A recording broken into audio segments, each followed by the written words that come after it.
So, what is evidence-based practice?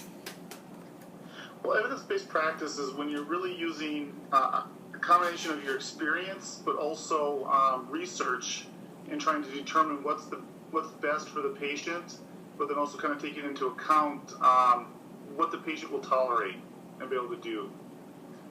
Okay. And we have some, use Graston for an example. Not all patients tolerate Graston. I mean, there is some evidence that's out there. My experience has shown me that it has been beneficial, but if the patient's not going to tolerate it, the use of it, then it's something that can't be used, in that type of situation. So it's kind of using all these different areas and bringing them together and trying to figure out what's going to give you the best outcomes for the patient.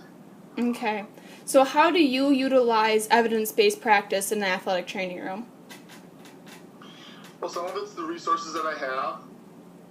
Some of it is, from reviewing the current literature that's out there and trying to stay on top of that, and through my continuing ed, updating what I'm using and doing and what my knowledge base is, and then trying to employ that, with the patients that we're working with, and whether it's in the classroom or whether it's in the clinic, just trying to find some things that are going to be beneficial, that are going to give us some better outcomes. Okay. So, do you feel prepared to practice like evidence-based practice? Like, did you feel like your education prepared you in all these like continuing education resources? My undergraduate and graduate education, my undergraduate, no, it didn't prepare me. But that's also coming out of the internship program, in that where we really didn't have the academic backing to help prepare us for much of anything. I mean, we just took a couple classes. Most of what we did, we learned, on the job type stuff. Mm-hmm. And at that time, it was a lot of tradition. It was kind of the governing as to, why do we do this? Well, we've always kind of done this. Or it's, mentor at that time, I've got 30 years of experience, this is why you're doing it. And it's like, okay, well, you have 30 years of experience, and for me as a student, that's fine at that time.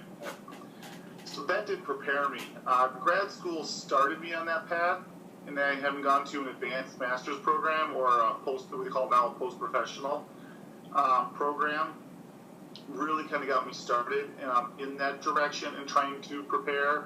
And I think just kind of from my experience in teaching and from my experience clinically, it's kind of pushed me to learn more about the different things and the research and the stuff behind it. Okay, with that being said, do you believe that majority of athletic trainers practicing today use evidence-based practice in their practice? No, not fully. Is it because of like the education, or are they just following like the traditional way of doing it? I think it's still caught up a lot in tradition. Okay. A lot of people, and I see this a lot with new grads, especially, when they start practicing, they practice what they know. I take you for example. A lot of what you're going to be doing right now is what you've kind of learned these last 3 years. Now, the people that are at your new school will influence you, and the wheels will start turning, and you're going to start questioning because you've only known what you've been taught.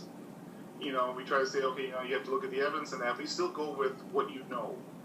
And as you get other experiences, that the wheels in your head are going to say, hey, why am I doing it this way? Why don't I do it this other way?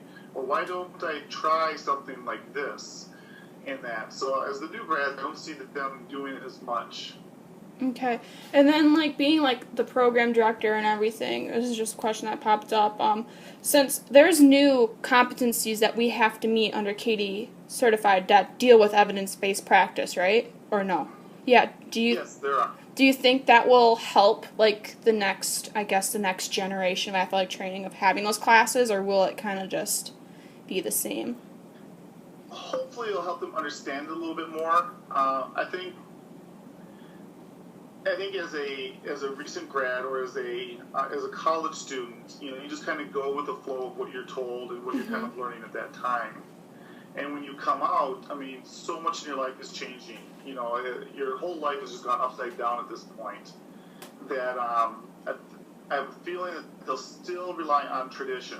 This is what I've done. This is what I learned, and I know this is what I'm going to do. what my hope is that it'll help them transition sooner into using some evidence base by having them having a better understanding that they're actually going to take the time to get into the literature a little bit. I know as a college student, most of you didn't just pick up a journal and read it for the fun of it. Let's be honest. You wanted to read it, or if you didn't have to read it for an assignment of some sort, you weren't going to read it. But now I pick them up, I won't say for the fun of it, but I still pick up the journals and I read several different ones in order to educate myself. And you're going to get to that point here shortly where you're going to start doing that. And I'm hoping that your education will kind of push you sooner than later into getting into that mode. Okay. One last question. What would you suggest for someone to do if they want to start using evidence-based practice in their practice? I think the answers are small. I mean, they're in a number of things through the rehab, in a number of areas, there isn't a lot of evidence. Graston's one of them. There's not a ton of evidence that supports it for a lot of the different things. All of you started investigating and getting into that a little bit more and started playing with that. I think you need to start small, start simple, and instead of trying to say, Graston can solve all of your problems, start putting together your own questions and looking at it from a scientific standpoint in just one area. Don't try to get really big and broad and all of a sudden bring all of this stuff in and say, okay, I'm only doing this because I have evidence behind it. Start one area, start small, and then build on that.